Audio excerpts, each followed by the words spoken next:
श्रीमती सोनिया गांधी जी।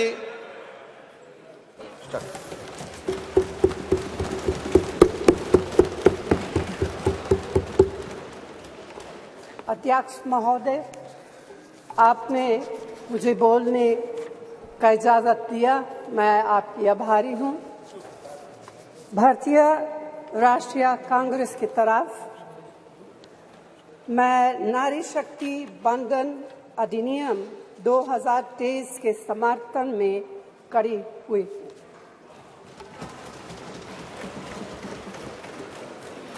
धुएं से भरी हुई रसोई से लेकर रोशनी से जगमगाती हुई स्टेडियम तक भारत की स्त्री का सफर बहुत लंबा है, लेकिन आखिरकार उसने मंजिल को छू लिया है।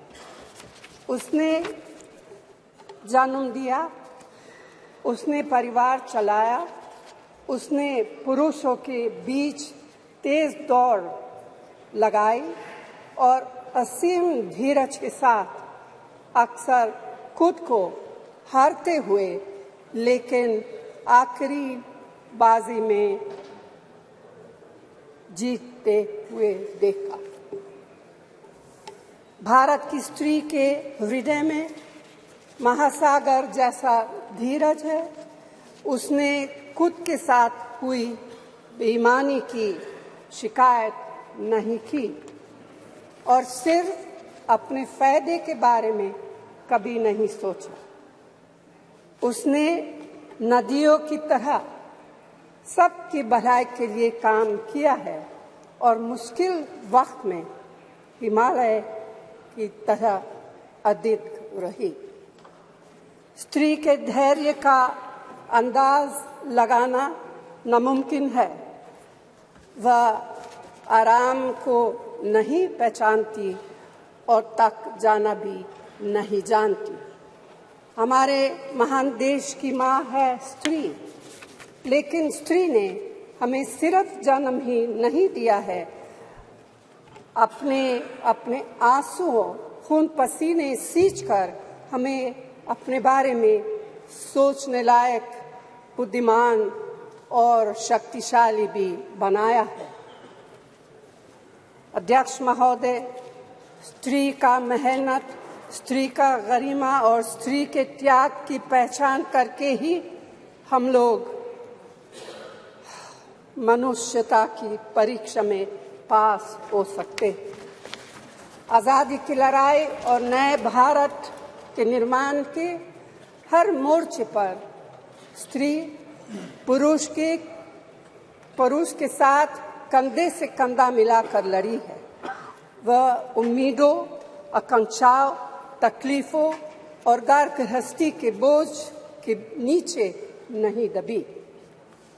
सरोजिनी नायडू, सुचेता कृपलानी, अरुणा असफ अली, विजयलक्ष्मी पंडित, राजकुमारी अमृत कौर और उनके साथ तमाम लाखों महिलाएं से लेकर आज की तारीख तक स्त्री ने कठिन समय में हर बार महात्मा गांधी, पंडित जवाहरलाल नेहरू, सरदार पटेल, बाबा साहब अम्बेडकर और मौलाना आज़ाद के सपनों को जमीन पर उतार कर दिखाया है। इंदिरा गांधी जी का व्यक्तित्व इस सिलसिले में एक बहुत ही रोशन और जिंदा मिसाल है।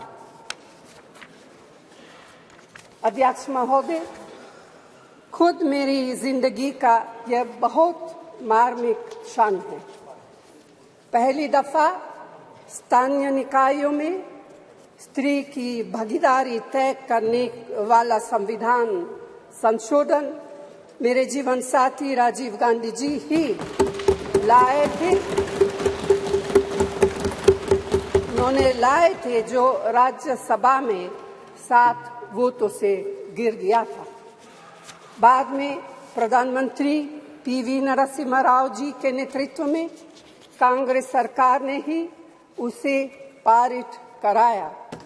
आज आज उसी का नतीजा है कि देश भर के स्थानीय निकायों के जरिए हमारे पास 15 लाख चुनी हुई महिला नेता है। राजीव गांधी जी का सपना अभी तक आधा ही पूरा हुआ है। इस बिल के पारित होने के साथ ही वह पूरा होगा। अध्यक्ष महोदय, कांग्रेस पार्टी इस बिल का समर्थन करती है।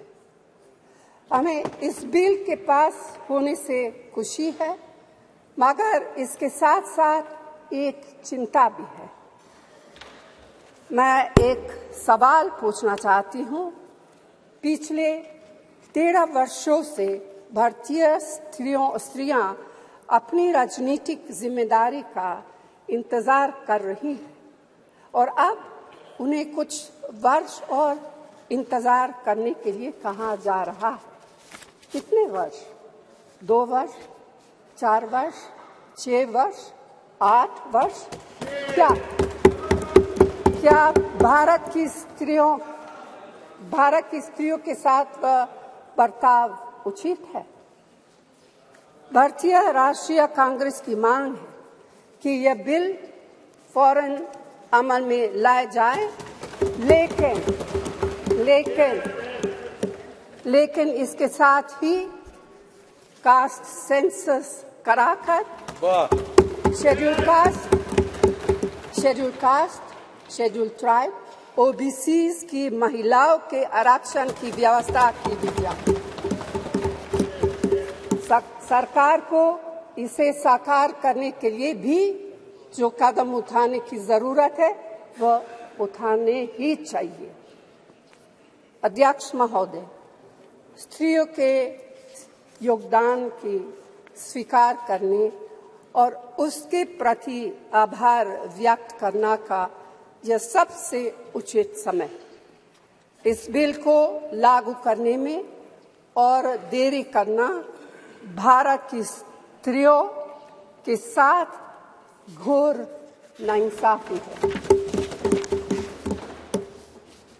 भारतीय राष्ट्रीय कांग्रेस की तरफ से मैं आपके द्वारा सरकार से मांग करती हूं कि नारी शक्ति बंधन अधिनियम 2023 को उसके रास्ते की सारी रुकावटों को दूर करते हुए जल्दी से जल्दी लागू किया जाए। ऐसा करना न सिर्फ जरूरी है बल्कि संभव भी है। धन्यवाद।